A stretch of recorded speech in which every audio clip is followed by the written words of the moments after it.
안녕하세요, 청취자 여러분. 여러분은 혹시 어떤 노래를 가장 좋아하시나요? 저는 이선희님의 인연이라는 노래를 가장 좋아해요. 이 노래는 멜로디도 참 좋지만 가사가 처음부터 끝까지 너무 애틋해서 노래를 다 들으면 명작 드라마를 본 것 같은 기분이 든답니다. 특히 고달픈 삶의 길에 당신은 선물인걸이라는 가사는 들을 때마다 제 마음을 울리는 것 같아요. 이 가사처럼 고달팠던 저의 과거에 선물 같은 분이 계셔서 그분을 떠올리며 사연을 처음으로 보냅니다. 먼저 제 소개를 하면 저는 지금 중견기업 품질관리팀에서 근무하고 있는 30대 후반의 여성입니다. 저는 대학교를 졸업하고 24살에 이 회사에 입사하게 되었는데 일이 힘들기는 하지만 나름대로 보람도 있고 재밌더라고요. 그래서인지 남들보다 진급도 빨랐고 제가 갓 30살이 되었을 때는 과장으로 승진했어요. 이렇게 일하는 재미에 푹 빠져 사느라 연애와 결혼은 생각도 하지 않고 살고 있었습니다. 제가 가장이 되고 나서 얼마 후 회사의 신입 남자 직원 김인철이라는 분이 새로 들어왔어요. 인철 씨는 성격이 꽤 밝았고 주위 분위기를 밝게 만들어 다른 사람들을 웃게 하는 사람이었습니다. 게다가 일하는 눈치도 빨라서 하나를 가르쳐주면 열을 해내는 사람이었죠. 저는 인철 씨에게 일을 알려주며 친해지게 되었고 점점 회사 일뿐만 아니라 개인적인 일들도 공유하는 사이가 되었습니다. 우리는 둘 다 외동이었고 부모님과 함께 사는 데다가 같은 아파트 단지에서 살고 있었어요. 그 덕에 출퇴근도 같이 하고 가끔 술 생각이 나면 부담 없이 단지 내 편의점에서 맥주도 한 잔씩 했답니다. 그러면서 서로의 생활 방식이나 집에 관한 이야기도 나눴는데 인철 씨는 주말 오전에는 항상 어머니와 함께 교회에 갔어요. 어머니는 독실한 교회 신자이지만 크게 강요를 하시지는 않는다고 했고 인철 씨는 어린 친구들과 놀기 위해 교회에 다녔는데 어찌어찌 하다 보니 지금까지 교회에 다니게 되었다고 했습니다. 그러면서 자신이 매주 교회에 가긴 하지만 딱히 믿음이 있는 것은 아니라고 했어요. 저와 인철 씨는 주말 오전이 아니면 밖에서 종종 따로 만났고 이러한 시간이 쌓여서 자연스레 이성적인 호감이 생겼습니다. 그리고 1년의 연애 끝에 결혼까지 생각하게 되었죠. 먼저 제가 예비 시부모님께 인사를 드리러 가게 되었습니다. 예비 시아버지는 인자하시고 유머러스 하셨지만 예비 시어머니는 표정이 그다지 밝지 않으셨어요. 그날 예비 시어머니는 저에게 딱 하나만 물어보셨는데 그것은 바로 제가 태어난 날짜와 시간이었습니다. 분명 교회에 다니시는데 사주를 보시려는 것처럼 물어보시니 왜 물어보시냐고 정중하게 물었어요. 그런데 그냥 궁금해서 물어봤다고 하시더라고요. 그 뒤로는 표정이 그다지 좋지 않으셔서 마음에 걸렸죠. 그래도 제게 싫다고는 이야기하지 않으셔서 원래 조금 낯을 가리시는 성격이라고 생각했습니다. 이어서 예비 남편이 우리 집으로 인사를 왔는데 우리 부모님은 제가 평생 혼자 살 줄 알았는데 더 늦기 전에 구제해줘서 고맙다고 하며 예비 남편을 두 팔 벌려 반기셨어요. 그리고 우리는 예비 시할머니께도 인사를 드리러 갔습니다. 시할머니는 우리 아파트에서 자동차로 15분 정도 되는 거리에 있는 주택에서 소소하게 농사를 지으며 살고 계셨어요. 처음으로 예비 시할머니께 인사를 드리러 가던 날 솔직히 정말 많이 긴장했습니다. 당시 제 나이가 34살이었는데 제 주변 친한 친구들은 이미 다 결혼을 했던 상태였어요. 결혼한 친구들의 이야기를 들어보니 자기 아들은 귀하지만 며느리는 천하게 대하는 시댁 어르신들이 정말 많았더라고요. 그래서 친구들이 예비 시할머니가 계신다고 하니 앞으로 정말 힘들겠다며 제 걱정을 많이 해주었습니다. 저는 예비 시할머니 역시 그러신 분이 아닐까 싶은 생각에 걱정하고 긴장되는 마음으로 할머니 댁에 갔어요. 원래 그날 예비 시부모님도 같이 가려고 했으나 갑자기 그날 일이 생겨서 같이 못 가시고 저와 예비 남편만 할머니 댁에 가게 되었습니다. 예비 시할머니는 저를 보자마자 어서 오라고 반겨주셨어요. 솔직히 저는 친구들에게 며느리를 못 살게 구는 시댁 이야기를 많이 들었던 터라 예비 시할머니께서 반겨주시는 것이 제가 정말 반가워서 반겨주시는 게 아니라 이 집에서 일할 사람이 와서 반겨주신다고 생각했습니다. 그래서 처음에는 예비 시할머니의 호의를 좋게 생각하지는 않았어요. 예비 시할머니는 제 손을 꼭 붙잡고 정말 예쁘다고 칭찬을 하시며 거실 소파에 앉아보라고 하셨습니다. 그러더니 부엌에 가서 찹쌀떡과 인절미를 가지고 오셨어요. 예비 시할머니는 손자 며느리가 온다고 해서 직접 만들었다고 하시며 찹쌀떡을 건네주셨습니다. 원래 저는 떡을 그다지 좋아하지 않았지만 제가 온다고 만드셨다고 하니 어쩔 수 없이 한 입 베어 물었는데 이 떡은 꿀을 발라놨는지 정말 맛있었어요. 제가 맛있게 먹는 모습을 가만히 보시던 예비 시할머니는 제게 앉아서 먹고 있으라고 하시더니 부엌에 가셨습니다. 제가 뭐 도와드려야 하나 싶어서 부엌에 따라가니 절대 오지 말라고 하셨어요.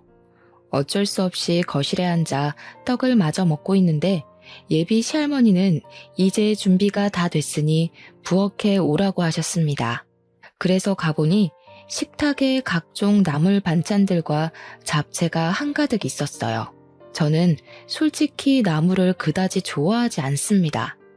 우리 엄마가 손맛이 없으셔서 나물을 무쳐도 하나도 맛이 없었거든요.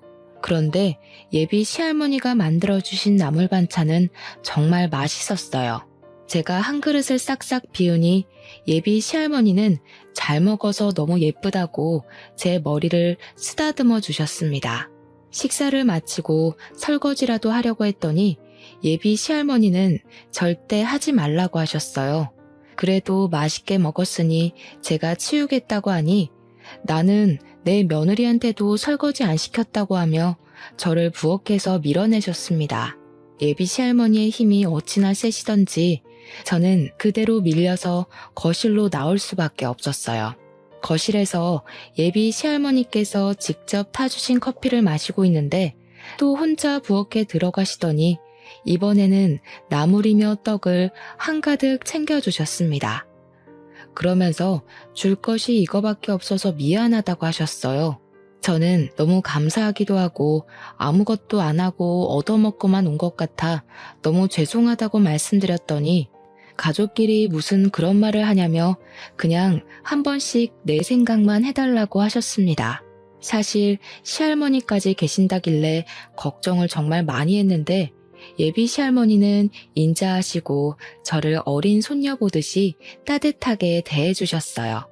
뭔가 어릴 때 돌아가신 저의 할머니가 다시 오신 기분이 들어서 마음이 따뜻하고 푸근했습니다. 이렇게 우리는 각자 집에 인사드린 후 본격적으로 결혼 준비를 시작했어요. 예물과 예단은 다 생략하고 신혼집은 당시 저와 부모님이 함께 살고 있던 집으로 정했습니다. 부모님은 원래 제가 결혼 후 지금 사는 집을 월세로 내놓고 차로 5분 거리인 신도시로 이사하려고 하셨어요. 그런데 친정 부모님이 남에게 월세를 주느니 딸의 신혼집으로 주는 게 낫겠다며 사시던 집 명의를 제 명의로 돌리고 그곳을 우리 신혼집으로 마련해 주셨습니다. 이런 상황이다 보니 저는 시댁과 같은 아파트 단지에 살게 되었어요.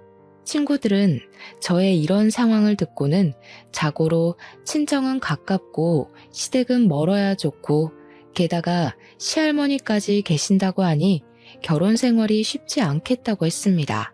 하지만 첫 인사를 드리러 갔을 때 예비 시아버지는 정말 인자하시고 좋으셨고 예비 시어머니는 딱히 저를 완전히 반기시지는 않았지만 그래도 말이 많으신 분은 아닌 것 같기에 괜찮을 것 같았어요. 게다가 예비 시할머니는 한 번 뵙기는 했지만 정말 좋아 보이셨기에 큰 문제가 없을 것으로 생각했습니다. 그 뒤로 우리는 문제없이 결혼 준비를 하고 결혼식 신혼여행까지 성황리에 마쳤어요.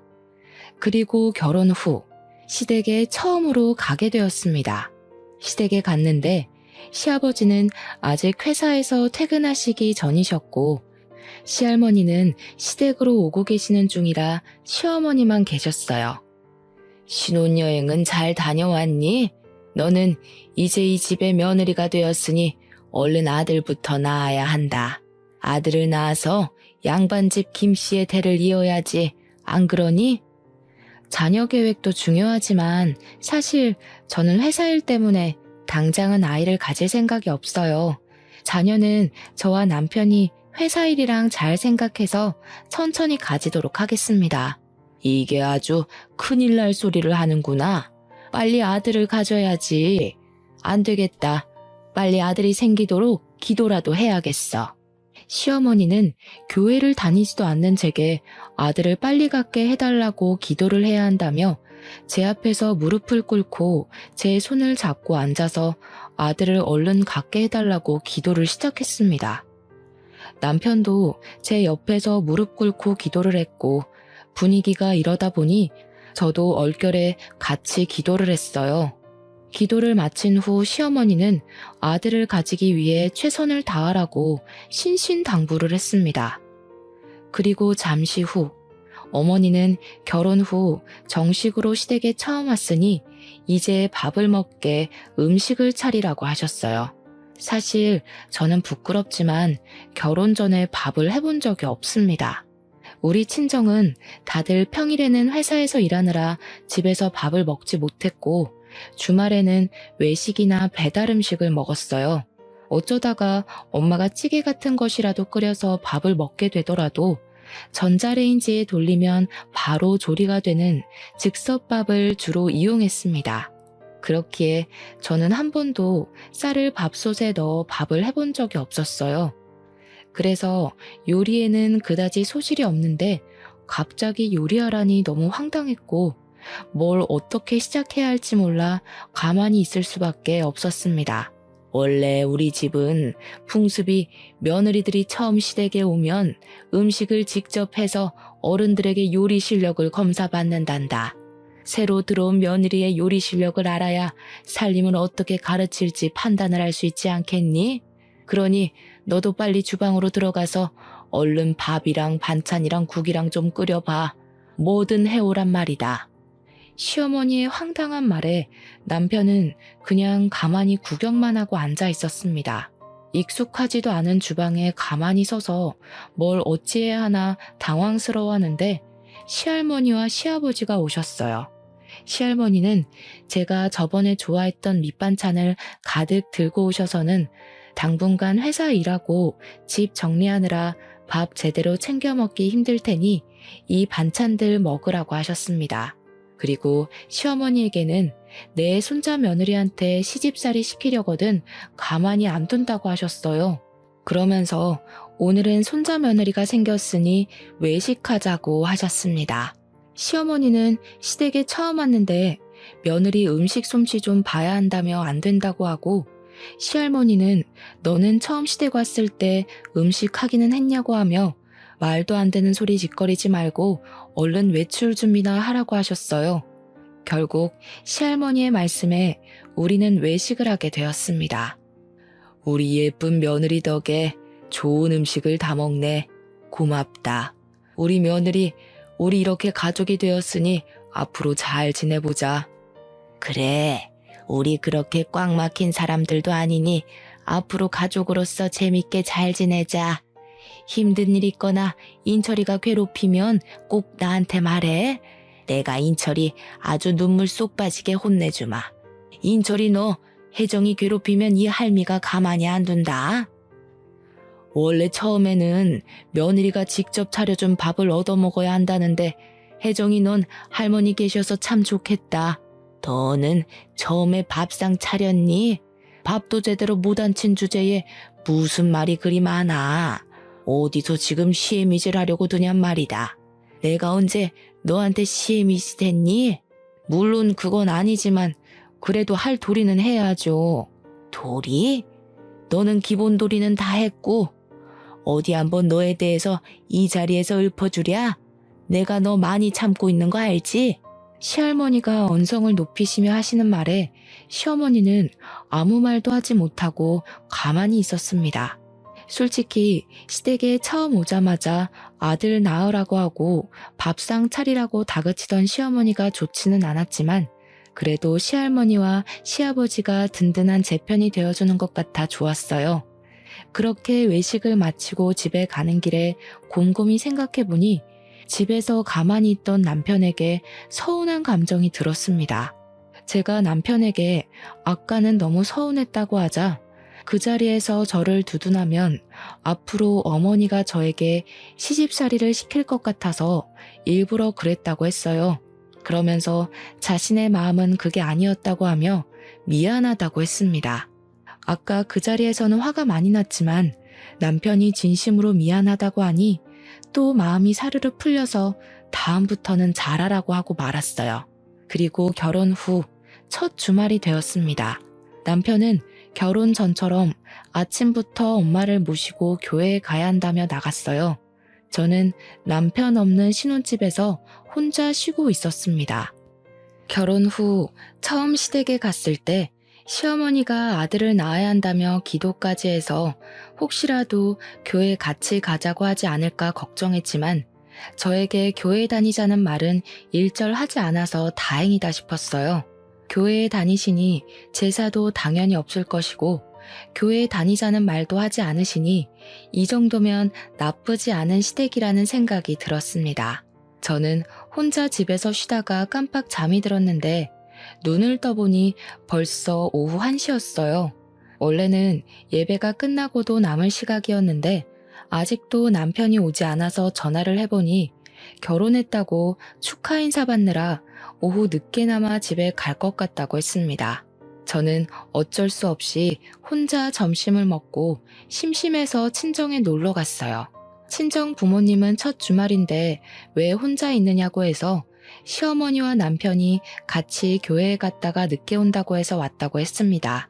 친정엄마는 시어머니가 다른 사람들은 며느리에게 제사나 교회를 강요하던데 그러지는 않은 것 같아서 다행이라고 말씀하셨어요. 친정에서 엄마와 시간을 보낸 후 오후 5시쯤에 다시 신혼집으로 갔습니다. 집 앞에는 남편과 시어머니가 이제 막 와서 주차장에 차를 주차하고 있었어요. 시어머니는 저를 보자마자 집에 있지 않고 혼자 어디 갔다 왔냐고 물으시길래 할 일이 없어서 친정에 다녀왔다고 했습니다. 이게 결혼한 지 얼마나 됐다고 벌써 친정행이야? 제정신이야? 네? 여자는 결혼하면 친정 가지 말라는 법이라도 있나요? 제가 친정에 간 일이 제정신이냐는 욕을 들을 만큼 잘못한 일인 거예요? 당연하지. 원래 여자는 결혼하면 친정은 이제 없다고 생각하며 살아야 해. 그게 며느리다. 인철 씨는 결혼해도 자기 엄마랑 교회 다니면서 저는 왜 엄마를 보면 안 돼요? 그럼 저는 주말마다 혼자 집에 있어야 해요? 왜요? 남자랑 여자랑 같니? 그게 남자와 여자의 차이야. 그리고 네 하늘 같은 남편한테 인철 씨가 뭐니 인철 씨가. 감히 너 입에서 남편 이름을 올려? 안 되겠다. 아무래도 며느리 교육 좀 해야겠어. 내일부터 매일 아침 너희 집에 갈 테니 그리 알아라. 시어머니는 제 상식으로는 도무지 이해가 가지 않는 말을 하며 화를 버럭 내시고는 시댁으로 가시고 저와 남편도 집으로 들어갔습니다. 저는 남편에게 무슨 며느리는 친정에도 못 가게 하냐고 투덜댔어요. 남편은 그래도 우리 집은 제사도 없고 교회 나오라고 강요도 하지 않는데 이 정도면 남들보다 나은 것 아니냐며 이 상황의 심각성을 전혀 몰라 했습니다. 저는 이런 남편을 보며 이 결혼을 잘 유지할 수 있을까 하는 의문이 들었어요. 이미 결혼식도 다 올리고 했지만 혼인신고는 좀 더 지나서 신뢰가 확실히 쌓였을 때 해야겠다는 생각을 했습니다. 그날 밤 저는 원래 머리만 대면 잠을 자는 성격이었으나 그날은 이런저런 생각들이 꼬리에 꼬리를 물어 잠이 쉽게 들지 않았고 새벽 2시 정도에 겨우 잠이 들었어요. 아직 밖이 깜깜한 새벽, 갑자기 누가 우리 집 배를 눌렀습니다. 시계를 보니 아직 5시였어요. 남편은 원래 잠기가 매우 어두워서 정신없이 잠을 자고 있었습니다. 저는 제가 잘못 들었나 싶어 다시 자려는데 또 벨을 누르더라고요. 혼자 나가서 누군지 확인하려다가 갑자기 무서운 생각이 들어 남편을 흔들었지만 남편은 누가 업어가도 모를 정도로 아주 깊게 잠을 자고 있었습니다. 그때 시어머니로부터 전화가 왔어요. 무슨 일인가 싶어 전화를 받으니 지금 문 앞이라고 하시며 얼른 문을 열라고 하셨습니다. 제가 현관을 열자마자 시어머니는 새색시가 아직도 꼬락서니가 이게 뭐냐고 하며 얼른 잠 깨고 밥 차릴 준비하라고 하셨어요. 저는 이 새벽에 무슨 자다가 봉창 두드리는 소리를 하시느냐고 했습니다. 내가 어제 이야기하지 않았니? 너 며느리 교육한다고. 대단한 김씨 가문의 며느리가 됐으면 새벽부터 일어나서 바깥일하는 김씨 가문을 위해 아침상을 대령해야 해. 그야 여자들은 집안일만 하던 옛날 이야기죠. 지금은 여자도 남자처럼 똑같이 일하는 시대잖아요. 저도 같이 일하고 엄밀히 따지면 제가 인철 씨보다 더 많이 돈도 받아요. 그런데 제가 왜 남편 아침상까지 차려야 하죠? 그래봤자 넌 여자일 뿐이야. 잔말 말고 얼른 쌀이나 씻고 밥 차릴 준비나 해. 시끄러운 소리에 남편이 큰 방에서 나왔는데 시어머니는 남편에게 얼른 들어가서 잠을 마저 자라고 하고 큰방 문을 닫아버리셨습니다. 그리고서는 저를 주방으로 밀어넣고 쌀을 먼저 씻으라고 하셨어요. 얼결에 쌀을 씻기는 했는데 솔직히 결혼 전에 쌀을 씻을 일이 없던 제가 능숙하게 쌀을 씻을 수가 있겠어요? 쌀을 씻다가 다 흘려버리니 시어머니는 제 등을 때리며 쌀도 제대로 못 씻는 년이라며 잔소리를 하셨습니다. 그렇게 저는 시어머니한테 혼나면서 6시까지 아침상을 차렸어요. 6시가 되자 시어머니는 남편을 깨우고 저는 출근 준비를 해야 한다고 하고 화장실로 들어갔습니다. 화장실에 들어가니 남편과 시어머니는 하하호호 난리가 났고 그 소리를 듣자니 너무 화가 났어요. 일단 오늘은 회사에 가야 하니 그냥 넘어가는데 앞으로 이 난관을 어찌 헤쳐나가야 할지 앞날이 깜깜했습니다. 답답한 마음을 안고 회사에 출근했는데 그날은 새벽부터 날벼락을 맞아서인지 아니면 오랜만에 출근해서인지는 모르겠지만 정말 피곤했어요. 그렇게 피곤한 하루를 마치고 남편과 같이 퇴근하고 집에 오니 집 앞에 시어머니가 기다리고 있었습니다. 남편은 왜 기다리고 있었냐고 하며 제 앞에서 저의 의견은 묻지도 않은 채 시어머니한테 현관 비밀번호를 알려주었어요. 저는 남편에게 머리 끝까지 화가 나서 옆에서 노려봤습니다. 갑자기 날 왜 째려봐? 내가 뭐? 우리 아들이 집 비밀번호 알려줬다고 그러니? 집에서도 이러니 회사에서는 얼마나 우리 아들을 잡을고. 하여튼 진짜 마음에 안 들어. 우리 아들 잡지 마. 옛날에는 아내가 남편 얼굴도 감히 못 봤다. 어디서 감히 남편 얼굴을 째려보고 있어? 그건 그렇고 잠깐 여기 앉아봐라. 이 종이 한번 읽어봐. 시어머니는 저에게 종이 한 장을 건네주며 읽어보라고 했습니다. 종이에 적힌 내용은 다름이 아닌 아들 갖는 비법이었는데 그 내용이 너무 황당했어요. 남자는 고기 위주의 식사를 하고 여자는 채식 위주의 식사를 해야 하고 남자는 커피를 많이 마셔도 상관없지만 여자는 커피를 마시면 안 된다고 적혀 있었습니다. 그리고 새벽 3시 이후에 잠자리를 가지면 아들을 가질 확률이 높고 아들을 낳으려면 남자가 피곤하면 안 되니 집에서 남자는 집에서 절대 휴식을 취해야 한다고 적혀 있더라고요. 시어머니는 제게 이제부터 이거를 무조건 지켜서 아들을 낳으라고 하셨습니다.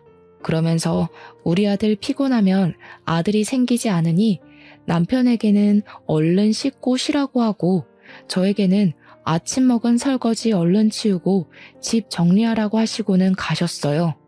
저는 설마 하는 마음에 주방에 가보니 아침에 시어머니와 남편이 먹은 음식 잔재가 그대로 있었고 그 광경을 본 저는 남편에게 네가 먹은 것이니 설거지를 하라고 시켰습니다.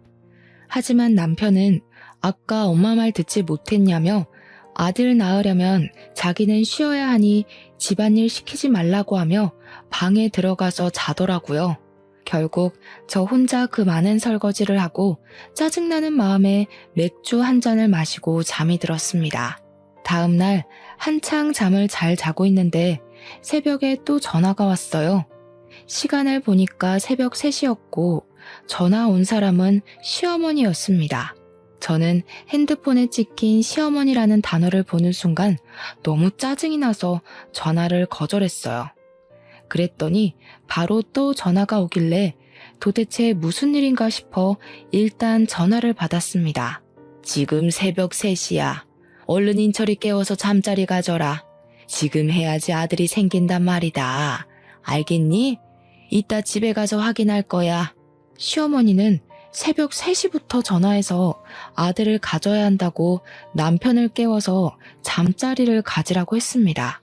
아니, 아들을 갖는 것이 저 혼자 노력해서 될 일도 아니고 이런 거는 아들을 갖는데 필요한 염색체를 가진 자기 아들에게 말해야지 저한테 시키는 것은 또 무슨 경우랍니까? 저는 시어머니의 말이 너무 황당해서 그냥 전화를 끊고 다시 잠을 청했어요. 그리고 잠시 후 집에 시어머니가 들이닥쳤습니다. 어제 남편이 알려준 비밀번호를 열고 들어온 거예요. 그때 시간이 새벽 5시였고 깊은 잠을 자던 저와 남편을 보더니 시어머니는 기겁하며 저를 거실로 데리고 나갔습니다. 왜 잠자리를 안 가졌어? 얼른 아들을 낳아야 할 것 아니냐? 저는 아직 아이 가질 생각 없어요. 그리고 제가 무슨 아들 낳으려고 결혼한 것도 아니고 왜 이리 아들을 가지라 말아요. 2년이 결혼했으면 아들을 얼른 가질 생각을 해야지. 네가 결혼하면서 우리 집에 해준 것도 없는데 아들이라도 낳아야 할 거 아니냐? 제가 왜 한 것이 없어요? 이 집 우리 집에서 해주신 거 잊으셨어요? 고작 이딴 허름한 집 따위 하나 해줬다고 유세냐? 내 참 어이가 없어서. 네가 솔직히 얼굴이 이쁘기라냐 집이 재벌집이기라냐. 다른 며느리들처럼 사근사근한 것도 아니고 나이가 어린 것도 아니고 하나부터 10까지 다 맘에 안 들었지만 그래도 나 다 참고 아들 낳을 사주라고 해서 결혼시켰다. 그럼 빨리 네가 아들을 낳아야 할 것 아니냐? 네? 아들 낳을 사주요? 그건 무슨 소리예요? 어머니 교회 다니시는데 사주 같은 거 믿어도 돼요? 제 말에 시어머니는 잠시 당황하더니 말이 잘못 나왔다며 아들 잘 낳게 생겨서 결혼시켰다고 했습니다. 그러면서 시어머니는 빨리 인철이 깨워서 밥 먹이고 회사 가라고 하며 후다닥 나가버리셨어요. 저는 새벽 3시부터 전화해서 아들 낳으라고 닥달하는 시어머니가 너무 싫었습니다. 정말 맘 같아서는 당장 갈라서고 싶었지만 아침에 일어난 남편이 미안하다고 하기도 하고 자존심 센 제 성격상 결혼한 지 1달도 안 돼서 이혼했다는 이야기가 회사에 돌면 너무 부끄러울 것 같아서 일단은 혼인신고는 하지 않고 그냥 있기로 했어요. 다행히 그 뒤로 시어머니는 우리 집에 새벽에 오지 않았고 새벽 3시에 전화하기는 했지만 무음으로 해놔서 전화가 왔는지 몰랐습니다. 그리고 여전히 저에게 매일 아들을 빨리 낳아야 한다고 하며 매일 연락을 하셨고 어쩌다 회식 때 제가 고기를 먹고 있다고 하면 크게 혼을 내셨어요. 회사에 있을 때도 커피는 절대 먹지 말라고 채비를 하셨답니다.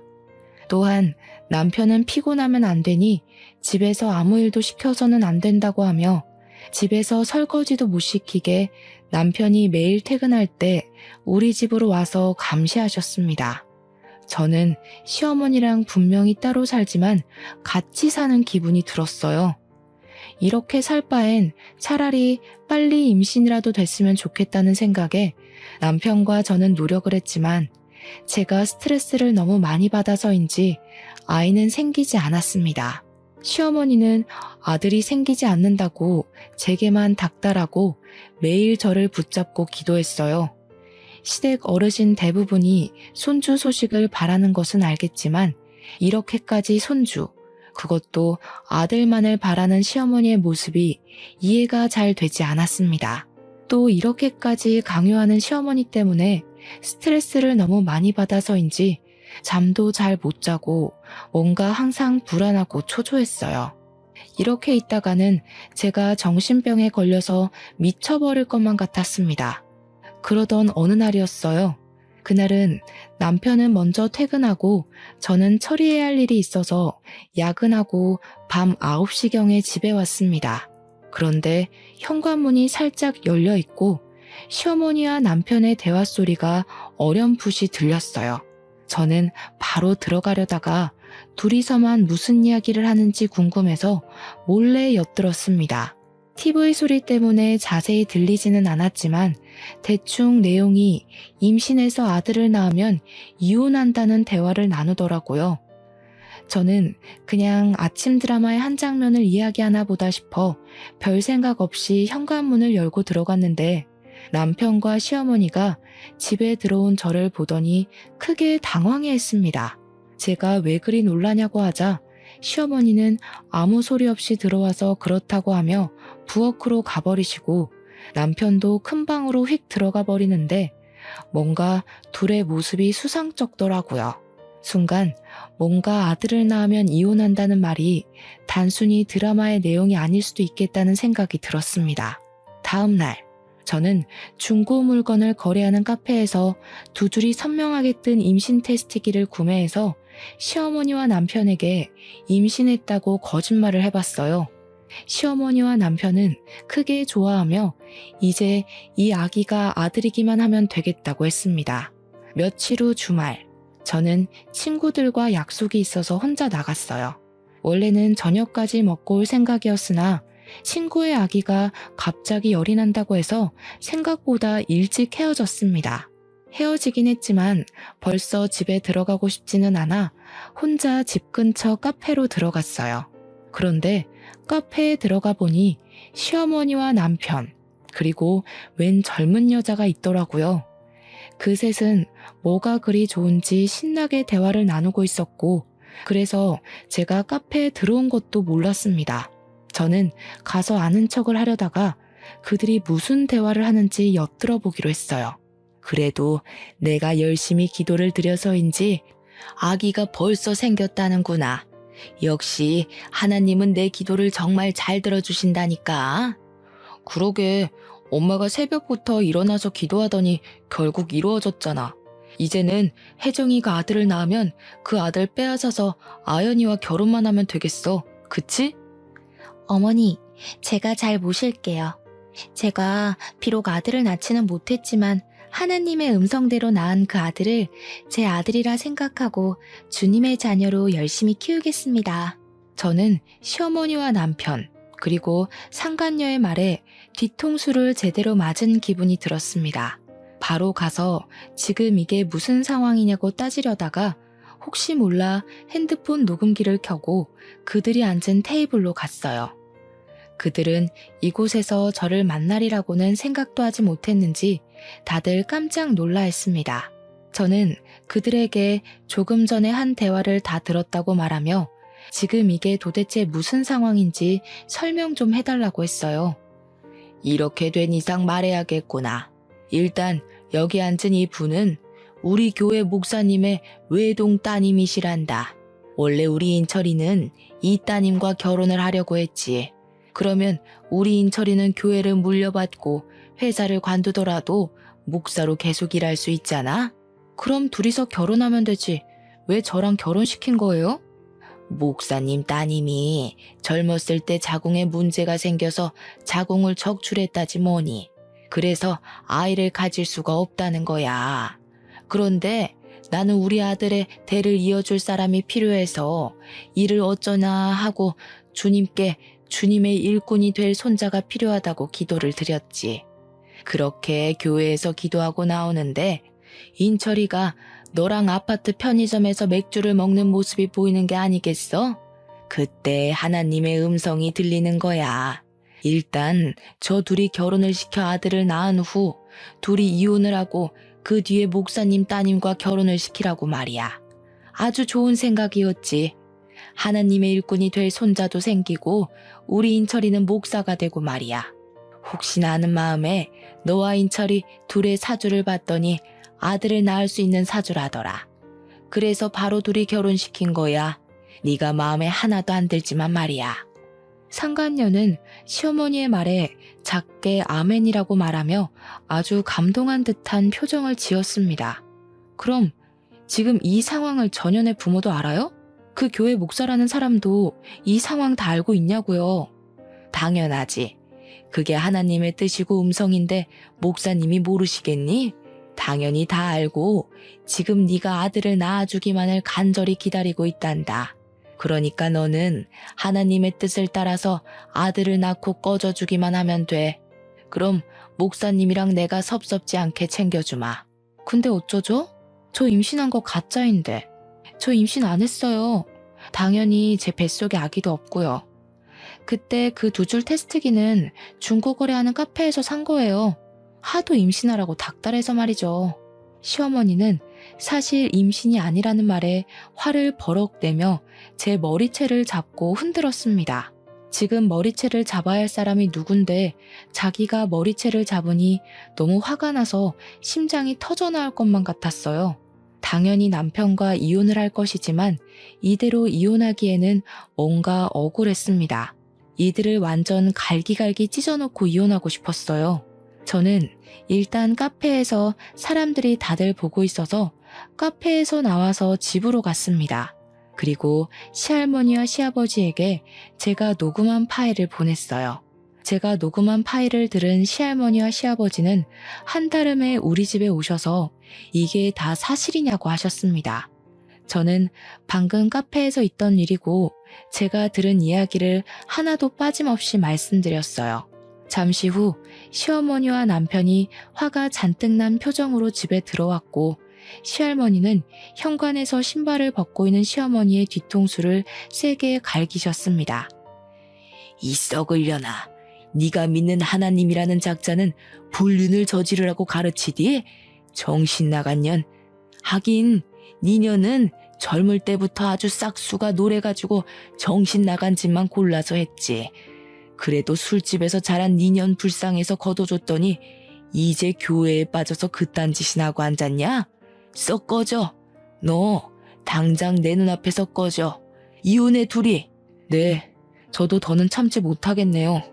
그동안 정이 있어서 같이 붙어 살았는데 이런 정신 나간 짓이나 하고 정말 같이 못 살겠어요. 저 혼자 늙어 죽는 한이 있어도 이제 이 사람 같이 데리고 못 삽니다. 당장 나가. 이제 당신과 나 끝이야. 아버지, 진짜 엄마랑 이혼할 거예요? 그래도 같이 산 정이 있는데 어떻게 그래요? 할머니, 아버지 좀 말려봐요. 이 새끼가 아직도 정신을 못 차렸나? 너 어릴 때는 피덩이인 네가 우리 아들의 진짜 자식인 줄 알고 거뒀고 커서는 그래도 너를 키운 정이 있어서 같이 키웠어. 네가 우리 집 자식이 아니더라도 그래도 내 손주라 생각하고 키웠다. 그런데 역시 피는 못 속이지. 피는 못 속여. 지 어미 닮아서 싹수가 노란 짓만 하고 다니는 꼴을 보니 더는 너 내 자식으로도 못 두겠다. 너도 네 어미랑 같이 나가. 나가서 너네 잘난 하나님한테 기도나 하며 살란 말이다. 시할머니와 시아버지는 집에 들어오려던 시어머니와 남편을 내쫓았습니다. 그리고 제게는 놀라지 말고 들으라며 젊은 시절 이야기를 해주셨어요. 시아버지는 젊을 때 다른 분과 결혼을 하셨었고 그분이 몸이 약하셔서 아기는 없었다고 해요. 젊은 시절의 시아버지는 외모도 잘생기셨고 말도 잘했고 땅도 꽤 있었고 재산도 넉넉하게 있었습니다. 시아버지는 그때 회사 생활을 하며 자주 가던 술집이 있어요. 그 술집은 지금 시어머니의 친정엄마가 운영하던 술집이었는데 외모도 잘생기고 돈도 꽤 있는 젊은 시아버지를 평소에 눈여겨보던 시어머니의 친정엄마가 시아버지를 술을 잔뜩 먹여 취하게 만든 후 자신의 딸을 술집 뒷방에 시아버지와 같이 넣어버린 거죠. 그날 술김에 사고를 친 거고요. 그리고 며칠 뒤 시어머니는 시아버지의 아이를 가졌다며 찾아왔고 시아버지와 원래 결혼하셨던 분은 충격에 쓰러지셨고 그 뒤로 시름시름 앓다가 돌아가셨대요. 시어머니는 아들을 낳아 시할머니를 찾아가서 시아버지의 아이니 이 집의 며느리로 받아달라고 했습니다. 시할머니는 처음에는 받아주지 않으려고 했지만 아들이기도 하고 이 아들이 시아버지의 핏줄이라는 생각에 어쩔 수 없이 받아줬어요. 이 아들이 바로 지금 제 남편이었습니다. 시아버지는 시어머니에 대한 정은 하나도 없었지만 남편은 핏줄이라는 생각에 금이야 오기야 키웠다고 해요. 그러다가 남편이 6살쯤에 병원에서 우연히 혈액형 검사를 하게 되었습니다. 시부모님 둘 다 A형이라서 당연히 남편은 A형이거나 O형이 나와야 하는데 B형이 나왔어요. 뭔가 이상한 시아버지는 유전자 검사를 하려 했으나 시어머니가 안 된다고 말렸다고 합니다. 하지만 시아버지는 몰래 유전자 검사를 했는데 검사 결과 남편이 친아들이 아니라고 나왔어요. 집안이 뒤집히고 이혼하려 했으나 고작 6살밖에 되지 않은 어린 남편이 불쌍하기도 했고 그동안 기른 정 때문에 그냥 눈 감고 살게 되었습니다. 그렇게 시어머니는 거짓말로 결혼했지만 그래도 시할머니는 시어머니에게 시집살이 한번 시킨 적 없었다고 해요. 어린 나이부터 술집 하시던 엄마 밑에서 자란 아이가 제대로 살았겠냐면서 진심으로 시어머니를 딸처럼 생각했다고 합니다. 시아버지 역시 시어머니에게 여자로서의 정을 느끼지 못해 사근사근하게 대하지는 못했지만 그래도 집안일 다 도와줘가며 살았다고 해요. 이 이야기를 들으니 저는 너무 기가 막혔습니다. 시어머니는 시할머니에게 그렇게 사랑을 받고 지금까지 왔으면서 저에게는 온갖 시집살이를 다 시키려 했잖아요. 그리고 남편도 그런 엄마를 말리지는 못할 망정 옆에서 더 부채질했다는 것이 정말 화가 났습니다. 저는 이 모든 사실을 안 후 남편과 이혼해야겠다고 했어요. 두 분은 미리 말해줬어야 했는데 굳이 말할 필요성이 있을까 싶어서 안 했다며 미안하다고 제게 사과를 하셨습니다. 그렇게 시할머니와 시아버지가 가셨고 남편은 그날 저녁 집에 끝내 오지 않았어요. 저는 남편의 모든 짐을 다 챙겨서 심부름 센터를 통해 회사로 보냈습니다. 그리고 녹음한 파일을 지역 맘카페와 시어머니와 남편이 다니던 교회에도 올렸어요. 마침 교회에서 활동하던 사진이 교회 사이트에 있길래 시어머니와 남편의 사진도 함께 올렸습니다. 혹시나 해서 모자이크 처리를 하기는 했지만 지인이면 알아볼 수 있을 법하게 올렸어요. 폭풍 같은 주말이 지나고 다시 월요일이 되었습니다. 남편은 자신의 자리에 심부름센터에서 보낸 남편의 짐들을 보고 이게 다 뭐냐고 물었어요. 뭐긴 뭐야, 너 짐이지. 이제 내 집에 들어올 생각하지 마.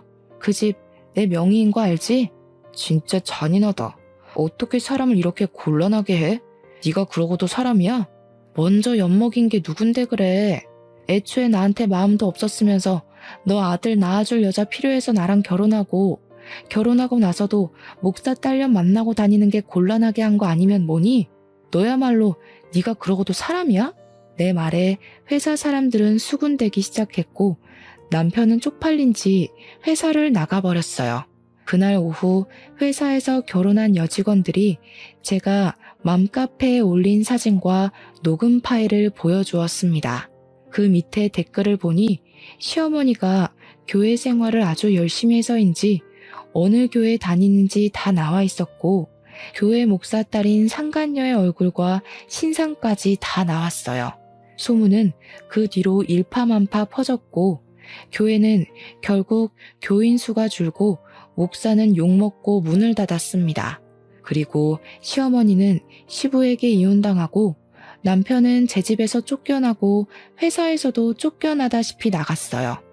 당장 오갈 데가 없어진 시어머니와 남편은 교회로 들어가 살려고 했는데 교회에서도 교회 이름에 먹칠을 했다며 쫓아냈다고 합니다. 결국 그 둘은 여간빵을 전전하며 거지꼴로 산다고 해요. 이렇게 된 후 전 시할머니한테 전화가 왔습니다.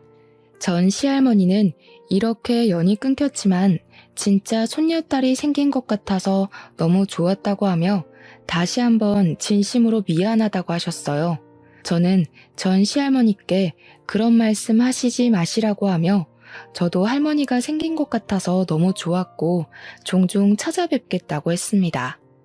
그리고 다음날 전 시할머니 핸드폰으로 문자가 하나 왔어요. 전 시할머니가 밤에 돌아가셨다는 것입니다. 무슨 일인가 해서 바로 장례식장으로 달려갔더니 그곳에는 전 시아버지가 망연자실한 표정으로 앉아 계셨어요. 일이 그렇게 된 후 자신이 모질지 못해 열심히 사는 젊은 사람의 인생을 자신이 망친 것 같다며 죄책감에 시달리셨다고 합니다. 그러면서 몸이 급속도로 안 좋아지셨고 결국 일이 되었다고 하셨어요. 그 이야기를 듣는데 너무 마음이 안타까워서 미칠 것 같았습니다. 저는 회사에 휴가를 내고 전 시할머니의 마지막 가는 길을 지켰어요. 비록 이 생에서의 만남은 너무 짧았지만 저에게는 마음이 너무 따뜻한 분이셨습니다. 저의 첫 번째 결혼이 고달프고 지옥 같았지만 그래도 선물 같은 할머니가 계셔서 다행이라는 생각이 들어요. 이렇게 저는 결혼을 하기는 했지만 1년도 살지 못하고 이혼했습니다. 그나마 다행인 것은 혼인신고를 하지 않아서 재산 분할이고 뭐고 필요 없이 위자료 받고 아주 쉽게 헤어질 수가 있었어요. 그리고 지금은 일단 일을 열심히 하며 살고 있습니다. 이러다가 좋은 남자 생기면 좋은 거고 아니면 그냥 저의 인생을 살아가려고요. 지금까지 저의 기나긴 사연 들어주셔서 감사합니다. 모두 행복한 하루 보내세요.